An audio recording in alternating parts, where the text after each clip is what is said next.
Hello, my lovely people. Good morning, good afternoon, good evening, good night. Welcome to my YouTube channel. My name is Jen. If this is the first time that you are seeing me, thank you so much for stopping by. My return subscriber from my heart to you. I love you. Thank you, thank you, thank you. Internet is shaking because of what Wole Soyinka said about Dati Ahmed, the vice president of Peter Obi. Because of what he said. So people were dragging him, People were dragging him all over. So I said, I heard what he said. I wasn't able to finish that video, the interview that he made, because every question that they asked him, the man was not hearing what they are saying. The man at the time is blaming their system. Their system. So at the time he said, it might be my problem. So please, you guys don't drag him too much. So I went to Google to find out how old Wole Soyinka is. Wole Soyinka is 88 years old. What do you expect to hear from 88-year-old man or woman? When your mother or your father was 88, were they hearing everything? They're not hearing. So the man didn't hear, even the one that... Let me remind you what he said, that is making internet lose their mind. I said, let me come and show you guys exactly what he said. The question that was asked of him and how he answered it. Anyone who can please relieve us of this incubus Arise News. Of fake You guys news. are the cocoa. I'm sorry if I've diverged from whatever you asked, but I didn't hear most of it. In any case, all this is involved in the theme which we're addressing this morning. Absolutely. I'd like to go back to my question because I wanted to ask you, in the spirit of debunking fake news, which part of Dati Ahmed's statement did you find unbecoming? Was it the entirety of the statement, of his statement, or a portion of that statement, and which part of it?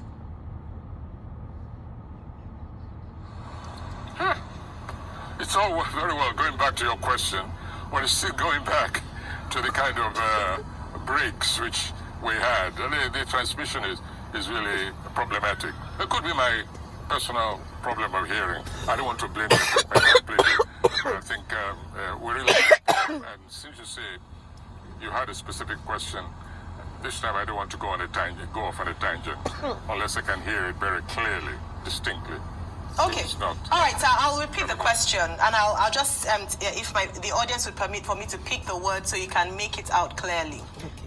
I asked, going to your previous response, which part or what part of Senator Dati Ahmed's statement was unbecoming? Okay. Nearly the totality. Listen, the interviewer asked him several times. But go and watch that tape all over again. Introduce that tape to any kind of neutral jury, members of whom don't even know anything about the Nigerian situation. Talk about body language, talk about vocal language, talk about the actual text. Let me see if I can find that video that Batty said that thing. We're going to find it. Okay, it's here. I found it. Here we have the vice presidential candidate of the Labour Party, Mr. Dati Ahmed. Stay with me, Mr. Daniel Bwala. Let's come to Abuja studio with the vice presidential candidate of the Labour Party. Thank you so much, and it's good to have you tonight on the program. Well, let me first and foremost, let's begin the conversation around your own view of the outcome of the presidential election. Okay, listen. Sad, unfortunate, tragic. All promises that were made, dashed, failed, hopes, dashed. On a Wednesday before that Saturday, we attended the signing ceremony in which the INEC chairman so bravely spoke, and in which Mr. President also spoke. We should have known better. We always know better. But when you are dealing with authority, you have, and you're a law-abiding citizen, your only option is to continue to have hope. But we've been having hopes for 8 years now. Promise after promise was failed. They promised beavers will work on Wednesday. They switched it off on Saturday. They promised electronic transmission on Wednesday. They failed it on Saturday. Mr. President said all he could, but all we have to do is to look at their antecedents and just come out and say the truth. These are people who just practically do not even know what they are promising. They promised better security for Nigeria. 8 years now have not been able to. Better economy, no. Fight corruption. Nigeria is the most corrupt era for Nigeria now. And therefore, if they failed to deliver the credible elections that they promised, it should come as little wonder to us. However, they are still calling it a credible election, which reinforces my belief that, clinically speaking, they don't even know what they're doing. They just say things in the air. Credibility, they have honor, they have zero honor, they say they have honor. They force people to say that they are leaving behind a legacy. What legacy are you leaving behind with all the poor state that Nigeria is in? That is my view. Well, let's keep that aside and go to what is really facing Nigeria now, if you would. Okay. Can I go ahead? Yeah. Just, I'd like to just get one or two things off the table. You mentioned this. It looks to me that you generalize the issues, but Nigerians would like to know in what areas that you have your disappointment about the process. Is it with INEC? Is it with the beavers? Did the beavers work, or was it the IREM? Because a lot of people will say maybe the beavers worked, but the IREM, the transmission of results, was the problem. Where do you think that the promises did not match the performance? The arrogant INEC chairman and the incompetent president of Nigeria, I'm very, very sorry to say. The chairman should not have engaged in what he did. At the height of administrative rascality and official arrogance, sneak in the hour of 4 a.m., arrogate himself the power to interpret a section of the Constitution that needs no interpretation. Section 134 comes already interpreted, and recklessly proceeds to declare and issue a certificate of return. And our dear Mr. President, who is probably paying back a promise that Tinubu extracted from him way back in 2014, when they added their money and their votes for him to become president of Nigeria, way back then. And now they reminded him, you promised to give it back to us. And he has no choice than maybe, well, they promised, okay, give it to them. This one is from he Channels. could not stand for righteousness. And it is clear, with this president, anything can go, and you can give it a different name. These are the places I'm disappointed in, but I really, really want us to come to what is facing Nigeria now, if you may. Okay, absolutely. Let's go ahead. And but of course, your party, just for a moment, your party had gone to court petitioning the outcome of that election. What are your expectations? And I'm asking this because the party came third. So in that sense, what are the hopes and aspirations of your party and your principal and yourself? What do you... First of all, let me tell you guys, do you guys know that because of this, for those that are not Nigerians that don't know, there are some Nigerians too that don't know, because of this interview that this man is giving from Channels Television. Channels Television was fined 5 million naira. Nigerian government, Muhammadu Buhari, fined him. They fined him 5 million naira for allowing this interview to be on Channels. Let's continue. Think will come out of that election. What are your prayers? It's good we always finish qualifying what we're saying. When you say we came third according to the results released by INEC, yes. In reality, we came first. Which is true. With the data, with the collated results on IREV and with our agents and everything that we have. Have you collated that? We have. Yes. You've tabulated it? Yes. And what are the figures telling you? We won the election. INEC declared 6 million plus for you. Yes, but and, we got the highest number of votes. By how many votes? It's in the region of 8 million, but when the lawyers are handling that, I don't want to give a figure right now. We came first, so just to correct you, whatever we say is good, we fully cleared. Yes, we've gone to court, and the lawyers are handling it. What is facing Nigeria now? Nigeria is officially in a state of constitutional crisis. We're not realizing that yet. What do you mean by that? Thank you. A certificate of return has been issued to a so-called president-elect unconstitutionally. Listen. There are therefore two meanings, two interpretations, and two understandings of the declaration made. One is that one by INEC. One is that one of the people. When I said of the people is whoever can read section 134 of the Constitution and take a position, then we are entitled to our own view of what crisis is facing Nigeria now. The certificate of return issued to Alhaji Tinubu is a dud certificate. It is one certificate that breaches the provisions of section 134. Therefore, the requirements to be declared as president-elect have not been met by Tinubu Shetima ticket. The declaration, therefore, as it stands now,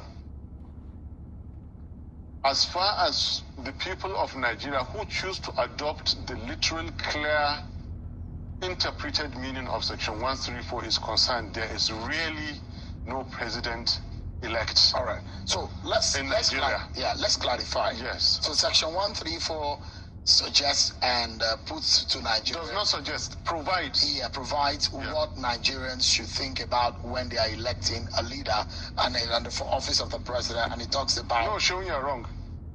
You're wrong. It's not what they should say when they are electing a leader. Section 134 stipulates who to be declared an issued certificate of return. It is only that candidate that has scored the highest number of votes and at least 25% in each in at least two-thirds of the states of the Federation and the Federal Capital Territory. Right. Remember, I thought you were going to say something different from what I was going to. No. Each. And now it is very clear. Tinubu does not have 25% in the FCT. We denied him. We got 61%. Atiku does not have 25% in the FCT. We denied both of them. By the clear, unambiguous provision of the Nigerian Constitution, which must not be breached, Tinubu has not satisfied the requirement to be declared president-elect. Accordingly, there is no president-elect for Nigeria now. I repeat, accordingly, there is no president-elect for Nigeria at the moment because the declared one violates the Constitution of the Federal Republic of Nigeria. And I know what I'm saying. The Constitution is there in your presence, is available. Everybody is reading it as I speak. I'm not therefore behaving illegally or unconstitutionally. To the contrary, I am supporting constitutionality. It is in fact better for the powers that be to go and create additional 6% out of thin air and rig it back to Tinubu and therefore swear him in on 25% than to go ahead and take the risk of swearing in a so-called president-elect that has not met the constitutional requirements. Interesting. This conversation, what you started saying, just for a moment, was one conversation I had with Mr. Olisa Bakuba a few months ago when he was one of those who raised it and said, INEC needs to come out to explain to Nigerians this second part of the provision of the Section 134 of the Constitution about the 25% in two-third of 36 states is 24. Good. Plus the FCT. Whether or not, if you meet that of the 25% of two-third of the state, which is 24, but if you fail to meet the FCT, what happens? That it was one major issue which is raised. Well, for the benefit of our viewers, let me just read quickly what Section 134 says. And it says, a candidate for an election to the office of the president shall be deemed to have been duly elected, where there being only two candidates for the election, he has a majority of votes cast at the election. That is the first provision. Then he has not less than 1/4 of the votes cast at the election in each of the least 2/3 of all the states in the Federation and the Federal Capital Territory, Abuja. That is the second provision. Can I comment? Go ahead, please. This document you read is not a puzzle. It is in English. O levels that you wrote and I wrote and the justices and everybody that is a candidate wrote. It is law. The law is not a game for politicians to play. This document is not available for Yakubu to interpret that day. It is there for him to follow. The English is very clear. These are fundamental provisions of the Constitution. They come already interpreted. You cannot take a gun, shoot somebody, and then ask the family to go and get interpretation that you only fired your weapon and then it killed him. No. This Constitution is more than abundantly clear. It says and. Show, you know the meaning of and. We know the meaning of and. There is no justice beyond what is simplicity. Simplicity is justice, simplicity is wisdom, simplicity is knowledge. All right. So that is an interpretation which you are giving. Listen. No, because there are other people who have argued. There is a universal. There are other people who have argued differently. Go ahead. And when Bola Tinubu was declared, he has a supporters. A lot of people were happy that he won the election. There were 38% of the votes cast were given to him. And those people are Nigerians By INEC. I told you to be qualifying what you said, please. By INEC. But that is what has been presented officially, except otherwise. Now you have qualified it. Go ahead. If it's otherwise disputed, that is what is fact that we know now. You have qualified it. Go ahead. So that is your interpretation of this provision, because some other people argue differently. Those who have argued differently ended up helping our case. Because they say that there is a certain ruling which says the FCT is a state. Good. FCT is a state. Where is the each of 25% for FCT? It is not there. That constitutional requirement has not been met. That certificate of return is null and void and cannot be sworn in as president. And let me tell you, the way they are going, disregarding the calls of the people, violating the Constitution, let them even go ahead, even if they swear in Tinubu Shetima on 29th of May. They are swearing in an unconstitutional government. Nothing will change it. This is the problem. I am not a careless, reckless speaker. I am working with the Constitution there, that document right you just read. I'm following it. And I dare to tell you that swearing in Tinubu and Shetima is as good as swearing in the Nigerian army on 29th of May. If you swear in people that have not satisfied the requirement, you have, by so doing, ended democracy. The crisis I'm telling you now is that this our democracy is going to end by the way we are going. This democracy is going to end on the 29th of May 2023. Please write it. Those are extreme, you know my those are extreme thoughts. I am very, very happy to say it. No, you know my name. You know, you introduced me. Yeah. Listen, don't stop me. No. I will, because those are extreme thoughts. You know why? Because there are allowable language to be used on television, especially as it relates to our nation and the unity of this country. Put your question and let me answer you. Put your question. I know what I'm saying. If there is an official... If you reach the constitution... But is it not left to the court to decide otherwise? This is already decided by the courts. But the authority in charge of the election gave a declaration. If you are afraid for some things, don't ask for them. I am not afraid. I will, as a you. citizen of the country, by the ethics and the guidelines of my profession, live by it. Yes. What is lawful? And I hope that you're a lawful citizen of the country. Very, very and so whatever the stipulation of the law guides, if you are aggrieved about something, you go to the court to seek redress, isn't it?